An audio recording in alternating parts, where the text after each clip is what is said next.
Canada and Mexico now responding after President Trump signed that executive order imposing stiff new tariffs on our country's three biggest trading partners.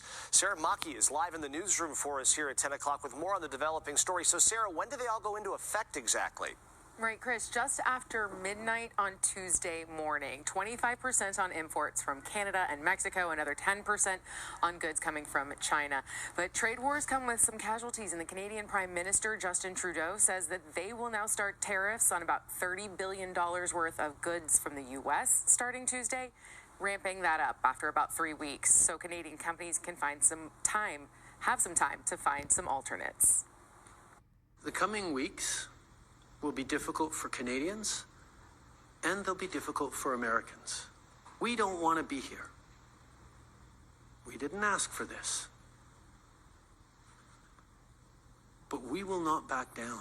Governor J.B. Pritzker blasted Trump's move as a tax on working families, adding Illinois imports more from Canada than any other U.S. state.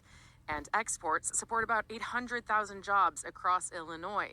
Those jobs, he says, now at risk. So how will this affect your personal budget? Here are some of the biggest categories that would be affected.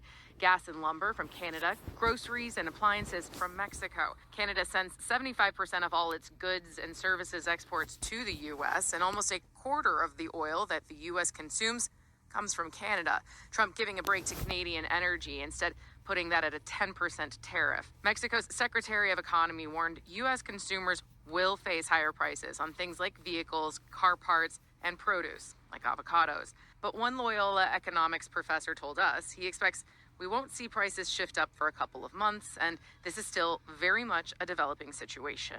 It becomes like a chess game, and there is a second round and a third round. So we're in the very first round. We do not know. All we know is that there will be a great deal of uncertainty. President Trump has leaned on tariffs to impose international political pressure in the past, saying this is about border security and stemming the supply of fentanyl coming into the country. Mexican President Claudia Sheinbaum, she said in a social media post, they are implementing a plan that has tariff and non-tariff measures in response, though giving no other details. From the newsroom, Sarah Maki, CBS News, Chicago.